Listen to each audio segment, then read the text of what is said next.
Hi, എല്ലാവർക്കും സുഖമല്ലേ? അപ്പോൾ ഇനി വില കൂടിയ പ്രൊഡക്റ്റൊന്നും സ്കിൻ കെയർ പ്രൊഡക്റ്റൊന്നും വാങ്ങാൻ നിൽക്കരുത് കേട്ടോ. വെറുതെ എന്തിനാ പൈസ കളയുന്നത്? അപ്പോൾ വില കൂടിയ പ്രൊഡക്റ്റൊന്നും വാങ്ങാതെ വീട്ടിലുള്ള 2-3 സാധനം മാത്രം മതി അത് ഉപയോഗിച്ച് തയ്യാറാക്കാവുന്ന ഒരു simple Korean style rice face പാക്കാണ് ഇന്ന് ഞാൻ നിങ്ങളുമായി പങ്കുവെക്കുന്നത്. ഓക്കെ, ആദ്യം ഇതുപോലെ ഒരു ബൗൾ എടുക്കുക. അതിലേക്ക് നമുക്ക് വേണ്ടത് നല്ല ഫ്രഷ് ചോറാണ്. ഫ്രഷ് ചോറ്, ഉപ്പിടാത്ത ചോറാണ് വേണ്ടത്. ഇനി അതിൽ മിക്സ് ചെയ്യാൻ വേണ്ടത് അതേപോലെ തന്നെ കുറച്ച് പാലാണ്. അപ്പോൾ ഇത് രണ്ടും കൂടി നമുക്ക് മിക്സിയിലിട്ട് നന്നായി ഒന്ന് അരച്ചെടുക്കാം. ആദ്യം ചോറ് നന്നായി അരയാൻ ആവശ്യമുള്ള അളവിൽ മാത്രം പാല് ചേർത്താൽ മതി. കട്ടകളില്ലാതെ ഒരു സോഫ്റ്റ് ക്രീം ടെക്സ്ചർ പരുവത്തിൽ വേണം അരച്ചെടുക്കാൻ കേട്ടോ. ഞാനൊരു 2 ടേബിൾ സ്പൂൺ ചോറാണ് എടുത്തത്. അത് അരക്കാനുള്ള ആവശ്യത്തിനുള്ള പാലും. ഇനി ഇതിലേക്ക് നമുക്ക് ആവശ്യമുള്ളത് തേനാണ്. 1 സ്പൂൺ അല്ലെങ്കിൽ അര സ്പൂൺ നിങ്ങൾക്ക് ആവശ്യാനുസരണം ഒഴിച്ചു കൊടുക്കാം. നിങ്ങളുടെ എത്രയാണ് നിങ്ങൾ ചോറെടുക്കുന്നത് അതിനനുസരിച്ചിട്ട് ഇത്ര ചോറെടുക്കണമെങ്കിൽ ഒരു അര സ്പൂണൊക്കെ മതിയാവും. ഇനി ഇത് മൂന്നും കൂടി നന്നായിട്ട് നല്ലൊരു ഫേസ് പാക്ക് പരുവമാകുന്നത് വരെയും ഇളക്കി യോജിപ്പിക്കണം. കട്ടകളില്ലാതെ ഇതുപോലെ മെല്ലെ ഇളക്കി കൊടുത്താൽ മതി. തേന് ചർമ്മത്തിന് ഈർപ്പം നിലനിർത്താൻ സഹായിക്കുന്ന ഒരു അടിപൊളി സാധനമാണ്.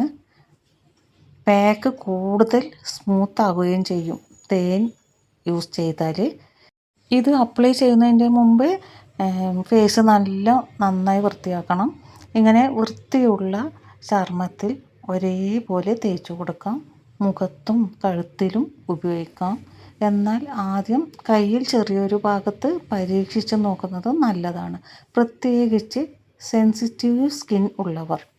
ഇത് ശരിക്കും ഒരു റൈസ് പാക്കാണ് കേട്ടോ. പക്ഷേ കൊറിയൻ ഫേസ് പാക്കിലൊക്കെ കൂടുതലായിട്ടും ഉപയോഗിക്കുന്നത് റൈസാണ്.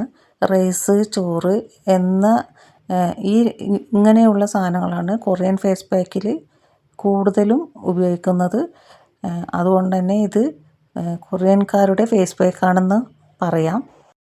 അരി, പാൽ, തേൻ എന്നിവ ചേർത്ത ഈ പാക്ക് ചർമ്മത്തെ മൃദുവായി തോന്നാനും നല്ല ഹൈഡ്രേഷൻ ലഭിക്കാനും സഹായിക്കും. പക്ഷേ എല്ലാവരുടെയും ചർമ്മം വ്യത്യസ്തമാണ്. അതിനാൽ ഫലവും വ്യക്തികൾക്കനുസരിച്ച് മാറും. പിന്നെ ഇത് ഒരു 15-20 മിനിറ്റ് വെച്ചിട്ട് സാധാരണ നോർമൽ വാട്ടറിൽ കഴുകിക്കളയാം. ഇത്തരം എളുപ്പത്തിൽ വീട്ടിൽ തയ്യാറാക്കാവുന്ന സ്കിൻ കെയർ വീഡിയോകൾ ഇഷ്ടമാണെങ്കിൽ വീഡിയോ ലൈക്ക് ചെയ്യൂ. പിന്നെ ഒരു കാര്യം, ഞാൻ മോണിറ്റൈസേഷൻ ആയിട്ടുണ്ട്. അതുകൊണ്ട് ഹൈപ്പ് കൂടി ചെയ്യണേ. നിങ്ങളുടെ വിലയേറിയ ഈ ലൈക്കും ഹൈപ്പും കമൻറ്റും ഒക്കെയാണ് എന്നെ ഇതുവരെ എത്തിച്ചത്.